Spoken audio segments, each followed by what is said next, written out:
Hello everyone and welcome to the session of Agile development and its methods. As we have discussed about Agile in my previous video, let me give a short description about Agile methodology. So Agile methodology is a practice that promotes continuous iteration of development and testing throughout the software development lifecycle of the project.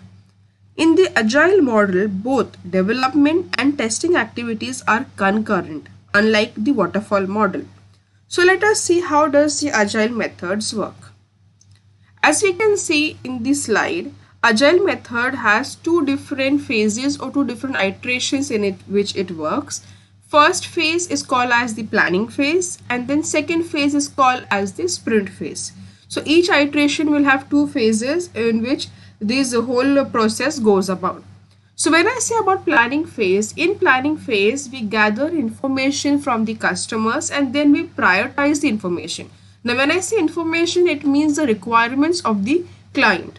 Now when I say customers could be a real user or customers could be a person who's an expert or subject matter expert.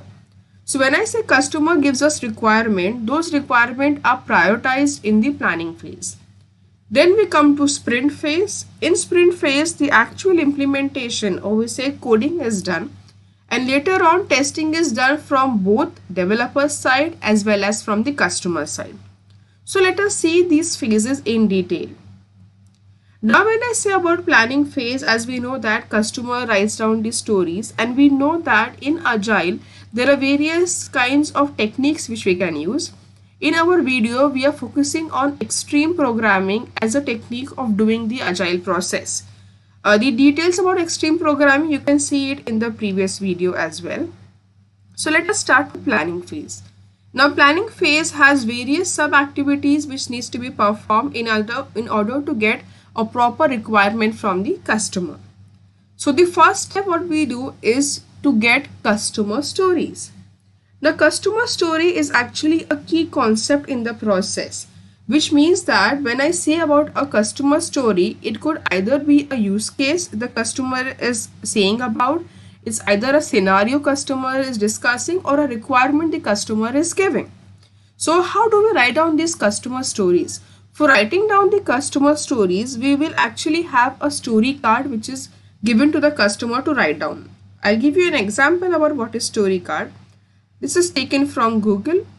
So this is the requirement of the customer, as you can see on top. So it's just like a paper I've given to the customer and customer writes down. As a credit card holder, I want to view my statement balance so I can pay the balance due. This is the statement made by the customer. So from this, I will be getting some kinds of requirements which will be noted down like this. Display statement balance upon authentication, display total balance, show payment due and the minimum payment due, display error message if service is not responding. So this is a kind of a customer story written down.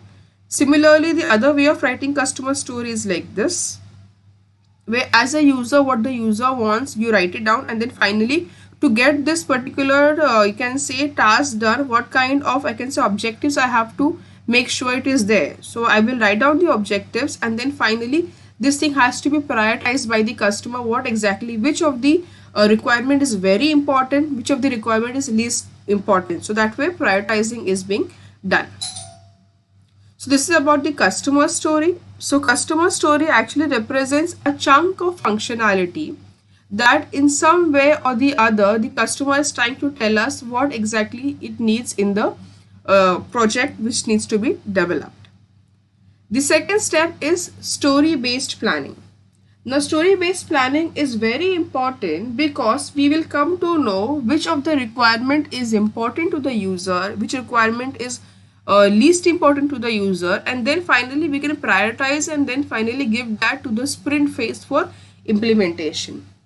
So as we know that what exactly we're going to do in this is the developer will sit down with the customer representative, and then they will ask the customer representative to think about the most useful chunk of functionality that can add business or kind of enterprise value. Then the customer writes stories about the need for that piece of functionality, why they have specified this functionality is required, or this kind of requirement is there. Now, why is this thing done? Why story-based planning is done? It is basically done so that the developers understand users and their needs indirectly through the customer representatives. So once your customer writes down the importance or the need of these functionalities, developer will go through the stories and then estimate the effort required to implement a solution for each. Now, how does the developer give the estimate? The developer will write down the estimate on the story card. So if I say about extreme programming, as we are discussing about it, each story will be written an estimate of either 1 week, 2 weeks or 3 weeks, depending on the time required to develop the solution for the requirement given by the customer. Now, after giving the estimate which is written on the story card to the customer will sort out those story cards and prioritize these story cards by choosing a small set for which the cost estimates are given. So basically all the time is given about the story card, how much time it will take to implement, and then later on the cost is also given along with that. So depending on the cost and the time, the customer will prioritize and then tell us which ones are actually important, which ones are the least important. So this is what is a task done in the story-based planning. The last step in the planning phase is called as controlling scope, which is very important to be considered in the planning phase so that development goes smoothly. Now, what exactly is done in the controlling scope? Now, because it may so happen that while developing, the developers might finally develop something additional features which is not required as well, or sometimes some things are not prioritized properly, because every hour which the developer spends, there is a cost involved in that. So as the customer prioritizes story card, the total of the work estimate is kept, and when it reaches the budget limit, the developer says that it is full now. So whatever the client wants, for example, the budget is less, but the client requirement is more. In that case, if the client wants to cut out some kind of story or remove some kind of functionality, that can be negotiated properly in the controlling scope, so that the task is also completed and it is there within the budget also. So it may so happen that the customer sometimes might club two functionalities together as one functionality. It could be a situation, or maybe at some point there could be a discussion where the customer says that this requirement, if it is not there, we can remove out. So either clubbing of the requirements together into one, or maybe the requirement has been completely removed out. So that is what is called as controlling scope, so that it is clear to the developers also what exactly is the requirement of the customer. So these things are discussed in the controlling scope. So till here is your planning phase. So with the diagram, I'll explain you in a simple and shorter way. At this step 1, customer writes down the customer story, which describes the features that add business value. So once the customer stories are written, developers will give estimate cost for each story. So estimate cost में क्या आएगा? In the estimate cost, you will get your can say the time required as well as the cost involved. So cost and time both are given to the customer. Now, depending on the cost and the time taken, customer will prioritize the stories to match the available resources for sprint. Now, this means that depending on the budget of the customer and depending on the time taken, customer will prioritize which work is important, which work is not important, or which works can be combined together. So all those things are discussed in the sprint phase. In the sprint phase, there are following activities which needs to be done. First, we are going to perform the acceptance testing, which is actually created by the client. Then we write down the unit code test, which is done by the developers. Then implementation is done by the developers. Then code testing is done by the developers. And then finally acceptance testing is done by the client. And if the client is happy, we move on to deployment. So let us see one by one each of these steps in agile sprint phase. So as we know that in sprint phase, basically we do the coding and the testing, and then finally deployment is done. So the first thing what is done in the sprint phase is we write down acceptance test creation. Now who does that? It is done by the customer. So the customer writes down the functional acceptance test. There is no process for doing this because it's kind of fuzzy. So it is just in the hands of the customers to write down the acceptance code. Now with experiences, customers get really good at this in writing the complete acceptance test functionalities. Second comes unit code test creation. Now from the planning phase, we have got the stories which are prioritized. Now these stories are divided into programmers. So every story or the card is given to the programmers. Now once it is given to one of the programmer picks up the story card and then finds a programming partner. Because as we know that in Agile we work with the concept of pair programming. So one programmer, there will be one machine where both the programmers will be sitting.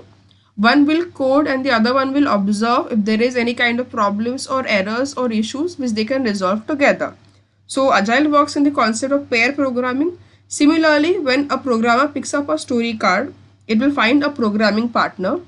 But before starting to code, the programming pair will write down unit test which needs to be verified about what kind of functionality needs to be added and what needs to be tested. So acceptance test is done first thing, that is done by the customer.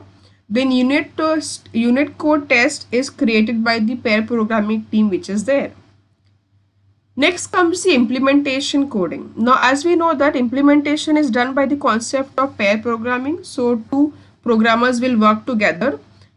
But in this case what is most important is that first design is not created. The partners do the design on the fly. That means as and when they start developing it, they will just do a kind of minimal designing is done and finally they will start implementing their own project. Now in this most important is that they will develop the functionalities parts by parts and then later on merge together, integrated as one complete product. So there is where your implementation comes into picture. Now next comes up is your code testing. So now code testing will be done with what unit code test the pair programmers have written down in the step 2. So pair programmers run this unit code test which is designed for the modules just before the implementation. And then they will check that if there is any need of new functionality which needs to be added or something which needs to be modified. Now when I have this code testing done, this allows the developers to make code modifications based on changing requirements while ensuring that all parts of the code continue to function properly. So this is where your code testing comes into picture. Then last step is the acceptance testing. Now acceptance testing is done by the customer. So whatever accepting test cases customer has written in the step 1 before the implementation, those testings are done by the customer. Once customer is happy and satisfied, then we move on to the deployment phase. Now upon acceptance, the team deploys this small iterative release to the customer. So as we know that in Agile, we do not work with the concept where we develop the complete project. So small releases are made. It is given to the customers to test and then finally it is deployed. This is how you're working of your sprint phase. So let me show you with the diagram so it will be more clear to you all. So when the sprint phase start, so from the planning phase, in the sprint phase they have got all the customer stories which are prioritized. So first thing, customer will write down the acceptance test cases. So customer writes acceptance test case to ensure that whatever implementation is done, it is done depending on the stories. Then secondly, developer writes the functional test cases from its own side to make sure that all the modules are developed which are written in the story. Then developer starts implementation. So story implementation starts here. So once implementation is done, developer does the testing. Testing is done of which things which